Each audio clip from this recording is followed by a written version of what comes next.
Hi everyone. In this video I'm swatching some Kuretake paints.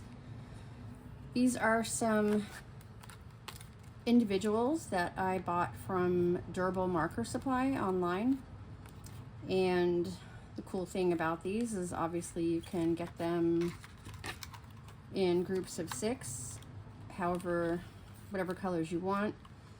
A lot of these, if not all of them, are from the Art Nouveau set. And I had a lot of already repeat colors from that set, so this also helps me use them at my desk a lot easier because, as you guys know, those palettes can be quite large. And I like to use limited palettes, so I just kind of section them into little groups of 6. And yeah, that's what I'm swatching today. I just got these. These are the pastels, like the lightest colors I would get, and I got these with the intention of using on black paper because I really wanted to test out that theory where a lot of people talk about Kuretake being gouache, and being like gouache.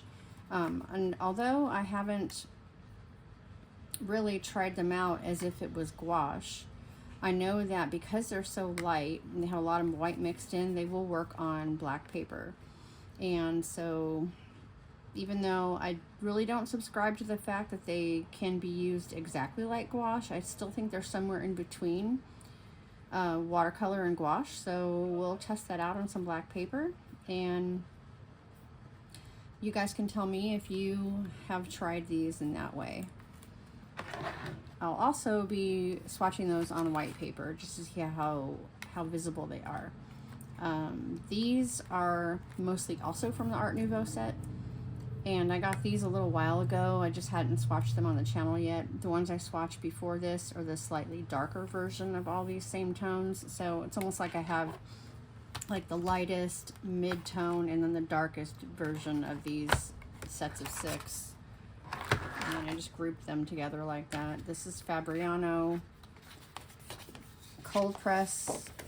I think it's like 25% cotton.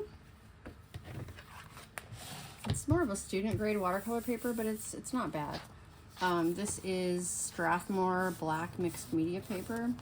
I don't have any black watercolor paper. Legion Stonehenge, I think, is the brand that makes black watercolor paper. It's cold pressed. This is mixed media, so it holds water, just not a lot. So we'll be trying that out as well. You'll have to excuse any noise that you may be hearing in the background. That is maybe traffic, or kids home on a Saturday night gaming and doing stuff. So we may hear some yelling and some laughing and stuff like that in the background. Okay, so if you do get these paints individually from this marker supply place, they will provide you this 6 palette holder for free with any purchase of 6 that you get. So it will come with this plastic cover on it that is really hard to get in and out of the box, to get the palette in and out of the box. So I cut the ends off so that they can just slide in and out nicely. The first time I attempted to do that was kind of a mess, so I ended up just taping it back together because I was like really mad that I couldn't get them in and out of the box. And I'm like, what's the deal with this thing? And I ended up busting it up a little bit, so I just taped it back together and I just made like a little cover. But the way I would suggest to do it moving forward is just by cutting the ends off and making it a slide. So having said that, we are going to go ahead and start swatching. I'm using a dagger brush because I'm trying to get used to these. This is from my recent Cobalt paintbrush watercolor paintbrush set. It's late. Words are hard. Very first one is ALIZARIN Crimson, and I really think that their version of ALIZARIN Crimson is not what you would consider in other sets. It's very pale and very pink. So let me make sure I'm in frame.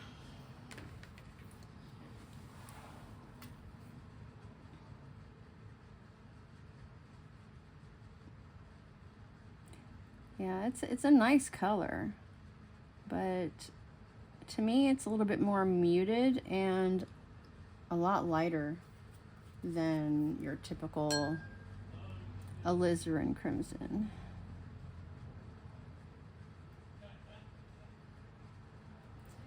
And the thing I really do like about this paper is it lifts really easily. It's heavily sized. It's probably the most heavily sized paper that I've ever seen, but it has its advantages. I went through a phase where I really liked this paper and then I didn't like it at all. And I'm back to liking it right now, so. It's pretty inexpensive. You can get a lot of practice in on it, and it's good for swatching too. Next one is Flax Beige, so it's like my yellow in this palette. It's more obviously like a beige, but it is in the position in the palette of yellow. It's a nice color. It's like a nice sandy color. Like maybe animal portraits or landscapes. And I realized, because there's no pigments to talk about with these paints, that, you know, I'm just gonna talk about the color itself. So next we have green gold, which is pretty true to what I would consider to be a green gold. Doesn't get as bright, I would say, but you can still wash it out and use it like you would any other green gold. It's a nice color.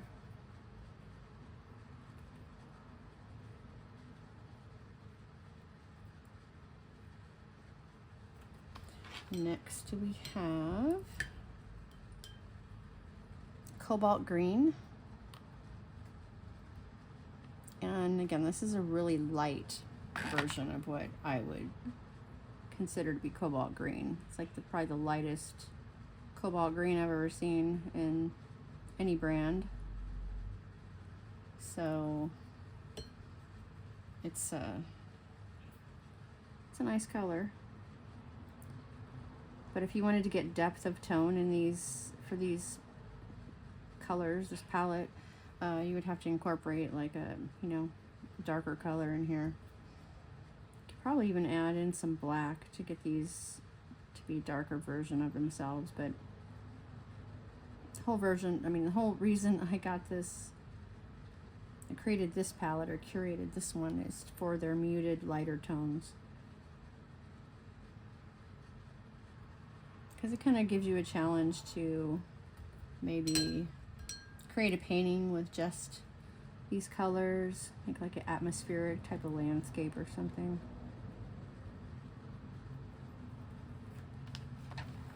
Next is bluish gray. This brush holds a lot of water.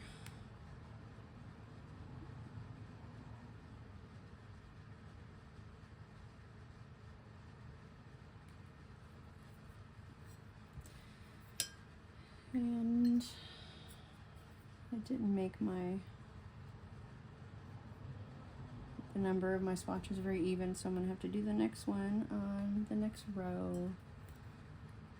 I won't be swatching white out of the next palette anyway, unless it's on black, so it'll even out.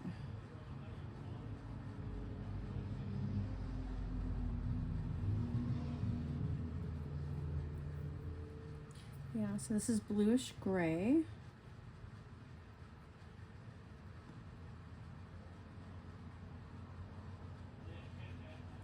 And the next one is Old Mauve, or Mauve, however you want to say it. It's probably the darkest color in this palette.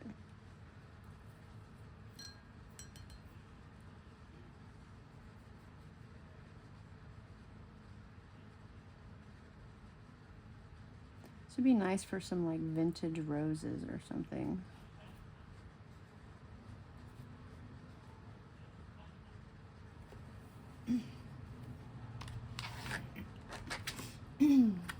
So next is the lightest colors I would probably ever use in watercolor. You know, I was like realizing after I got these that it's going to be real challenging for me to see these when I'm painting, but I might just use them kind of similar to how you would in gouache for doing a watercolor painting, and you wanted to go in and lighten some areas or mute them down. You could use these colors as whites, so like a pink white, or you know, a green white, a blue white. I don't know. This is coral pink.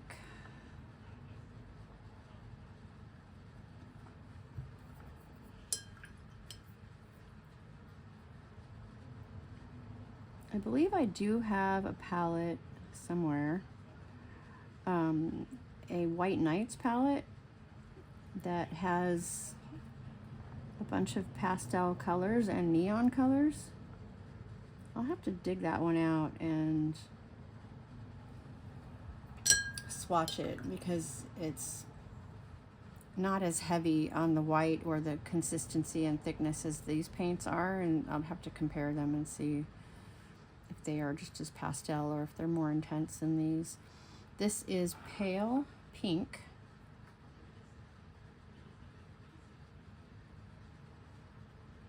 I mean, you can kind of see it on the white paper. I'm sure you guys can see it, and once this is uploaded and, you know, the camera tends to intensify things.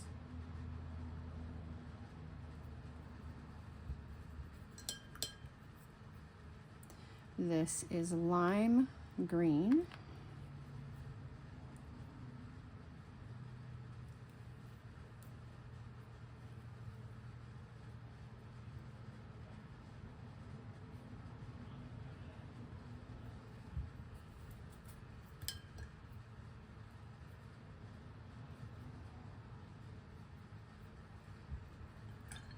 This is aquamarine, pale.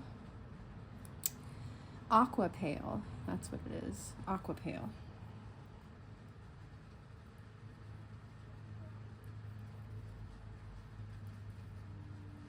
And I believe the darkest color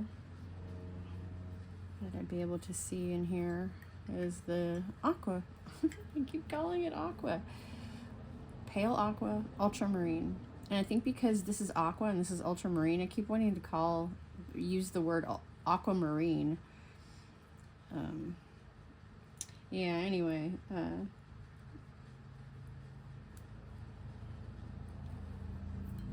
that's a really nice color, actually. I really like that. Still don't know what I'm going to be using these for, but I'm about to swatch them on black paper and show you guys.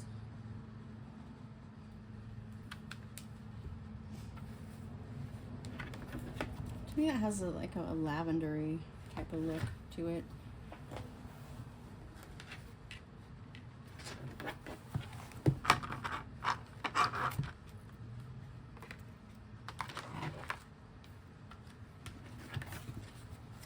Put these aside.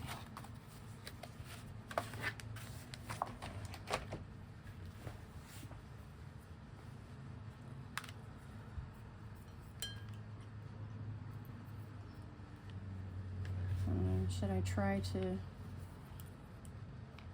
swatch some roses with my dagger brush?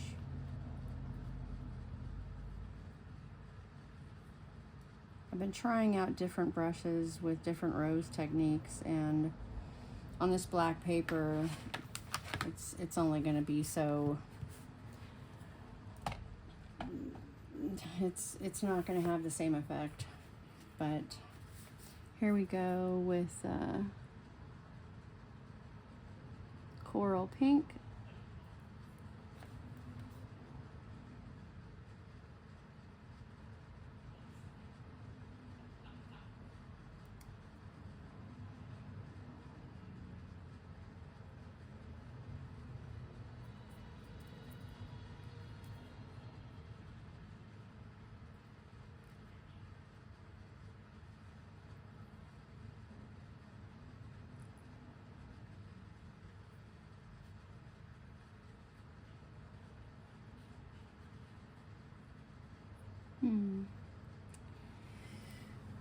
Yeah, it doesn't really look the same as it would on white paper with darker paint, but get the idea. So here is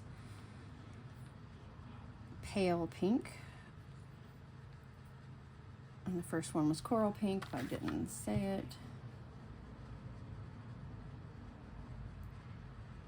This brush can end up holding like a lot of water, so. And because this isn't actually watercolor paper, it can be kind of tricky.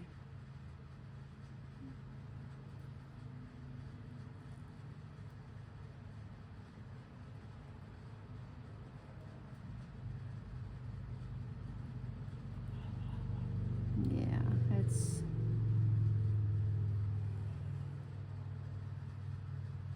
doesn't have the same effect. Doesn't bleed the same way as it would either on regular watercolor paper. But it'll just have like this little graphic look, so. This is the lime green, so maybe I'll do some leaves.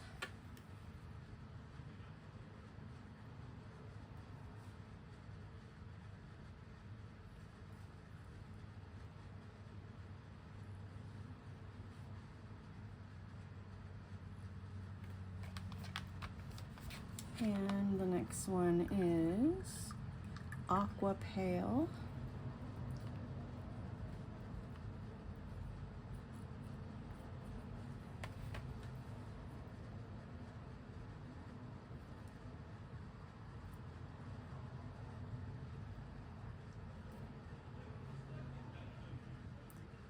Aqua pale, and kind of has that more of a greenish blue look to it. Next is Ultramarine pale. This one probably shows up a little bit less intense than these colors.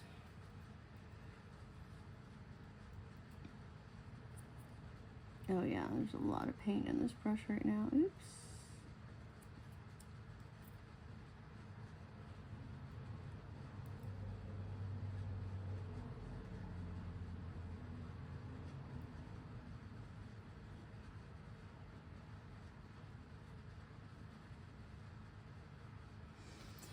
And the next one is white.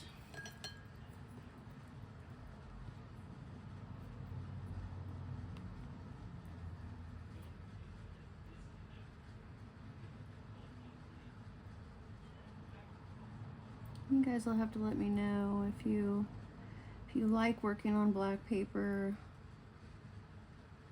if you use your metallic watercolors on black paper, or if you've yet to try that. So this does have kind of a, you know, with like the water being dragged out less or more, it will have that kind of look to it. With the black being underneath, but you can go back in with the white, kind of highlight some of the flower petals.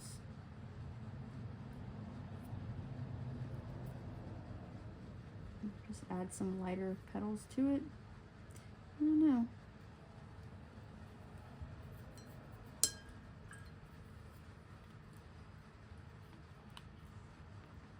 I'm not real fond of black paper in general. I've tried to use it for doing like charcoal portraits and things like that, and it's good for stuff like that, for like white charcoal portraits, pastel.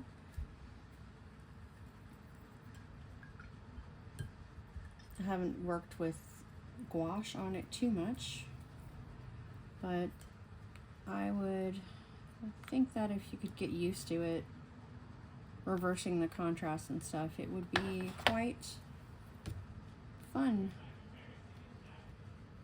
Ooh. A lot of splashy, a lot of splatter. Yeah, this brush holds quite a bit of paint and water. So, yeah. What a mess. What a mess.